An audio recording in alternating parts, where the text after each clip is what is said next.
खूप लागलेली असतात. तर ही एक फिजिकल ॲक्टिव्हिटी आम्हाला खूप छान प्रकारे राबवता येते आणि लीडरशिप क्वालिटी पण त्यातून पुढे जोपासली जाते. बस यातून आमचा संदेश एकच असेल की जास्तीत जास्त लोकांनी या गोष्टींमध्ये इंटरेस्ट घ्यावा आणि आपली ही जी किल्ल्याची संस्कृती आहे यामुळे आपले गड किल्ले जोपासले जाईल याकडे जास्तीत जास्त लोकांनी लक्ष द्यावे. बस ना.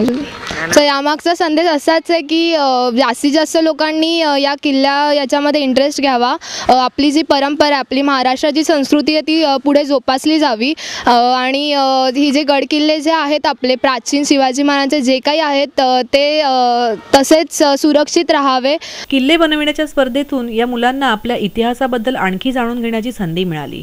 पुस्तकी ज्ञानापेक्षा किल्ले बनविताना केलेल्या संशोधनामुळे आपल्या ज्ञानात भर पडली असून शारीरिक श्रमाचे महत्त्वही या मुलांना यावेळी कळले. सुमारे 1 टेम्पो भरून मातीचा ढीग चाळून मुलांनी किल्ल्यासाठी श्रमदान केले. तर किल्ले निर्मितीच्या प्रक्रियेमध्ये मुलांमधील नेतृत्व गुणांचा विकास होत असल्याचे किल्ल्याच्या निर्मितीत मोलाचा वाटा उचलणाऱ्या मानसी आभोणकर हिने S9शी बोलताना सांगितले. व्हिडिओ जर्नलिस्ट योगेश मुळावडेसह कौस्तुभ दरवेस, S9 न्यूज, मुंबई. महाराष्ट्र व्यापारी संघाच्या वतीने घंटाळी मैदान येथे 30 तारखेपर्यंत भव्य ग्राहक पेठेचे आयोजन. महाराष्ट्र व्यापारी संघाच्या वतीने कविता नायर यांच्या मार्गदर्शनाखाली ग्राहक पेठेचे आयोजन करण्यात आले आहे. विशेष म्हणजे घरगुती वापरापासून ते दिवाळ सणाकरिता लागणाऱ्या सर्व वस्तू ग्राहकांना या बाजारपेठेत उपलब्ध होणार आहेत. Maheshwari, handloom, perfume, photo frame, floating candle, खाद्यपदार्थ, दिवाळी फराळ, jewellery, readymade gents and women's garment, कंदील, किचन सेट, कुडते, साड्या यासारख्या विविध वस्तू या ग्राहक पेठेत उपलब्ध आहेत. तर नागरिकांनाही दिवाळ सणाकरिता लागणाऱ्या वस्तू या ग्राहक पेठेत उपलब्ध असल्याने ग्राहक खरेदीसाठी गर्दी करत आहेत. घंटाळी मैदानात 25 ऑक्टोबर ते 30 ऑक्टोबर पर्यंत ही ग्राहक पेठ खुली राहणार असून नागरिकांनी याचा लाभ घ्यावा असे आवाहन कंझ्युमर ट्रेडच्या कविता नायर यांनी केले आहे. ग्राहक पेठ मी गेली 20 वर्ष भरवते आहे आणि दिवाळीच्या निमित्ताने नेहमीच आम्ही इथं भरवतो. ग्राहक पेठमध्ये ॲक्च्युली कंझ्युमर ट्रेड फेअर नाव आहे माझ्या एक्झिबिशनचं. दरवर्षी दिवाळीच्या अगोदर प्री-दिवाळी आपण हे एक्झिबिशन भरवतो. मागचा उद्देश म्हणजे मुळात मी हे गेली 20 वर्ष करते आहे. सगळ्या जे स्टॉल होल्डर्स आहेत त्यांना एक बाजारपेठ मिळून जाते आणि रिस्पॉन्स दरवर्षी चांगला असतो कारण जवळजवळ 70 ते 75% स्टॉल होल्डर्स आमचे रिपीट होतात प्रत्येक वेळी प्रत्येक वर्षी. आणि काही इन्कन्व्हिनियन्स असेल तर दुसरे स्टॉल होल्डर्स नवीन किंवा जर आता दिवाळीचं आहे तर दिवाळीच्या निमित्ताने मग तसे काही स्टॉल्स आम्ही ठेवतो. एकूण किती स्टॉल्स आहेत टोटल? आता इथं 75 स्टॉल्स आहेत. सगळ्यांना रिस्पॉन्स. नागरिकांना काय आव्हान? नागरिकांना आव्हान म्हणजे मी असं सांगेन की काही वेगळे स्टॉल्स म्हणजे बरेच वेगळे स्टॉल्स कंझ्युमर ट्रेड फेअरमध्ये आहेत तर सर्वांनी जरूर भेट द्यावी. म्हणजे माझं या आग्रहाचं निमंत्रण असेल त्यांच्यासाठी. व्हिडिओ जर्नलिस्ट चेतन सावंतसह सारिका साळुंके, S9 न्यूज, ठाणे.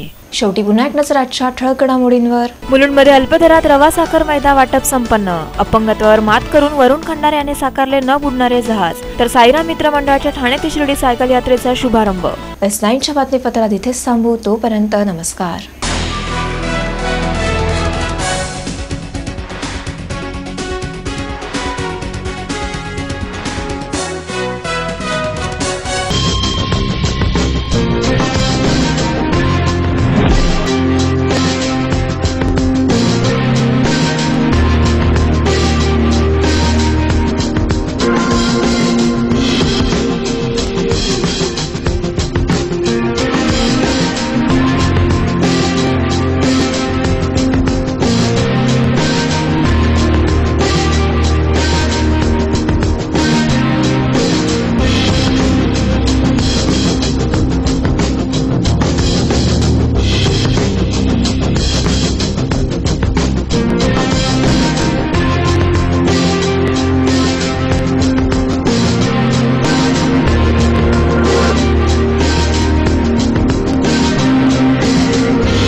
ठाणे महानगरपालिका हद्दीत घर घेताय का?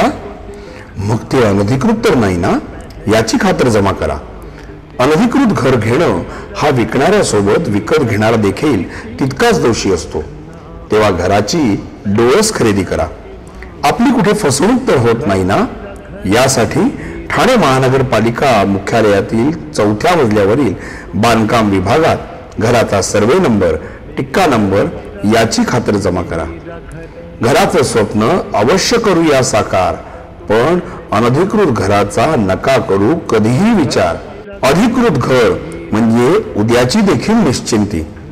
अनधिकृत घराचे दार म्हणजे डोक्यावर कधीही तोडण्याची टांगती तलवार. जगणं तुमचं होऊ दे सुरेल गाणं, स्वच्छ सुंदर आणि अधिकृत घरांचं हसरं ठाणं.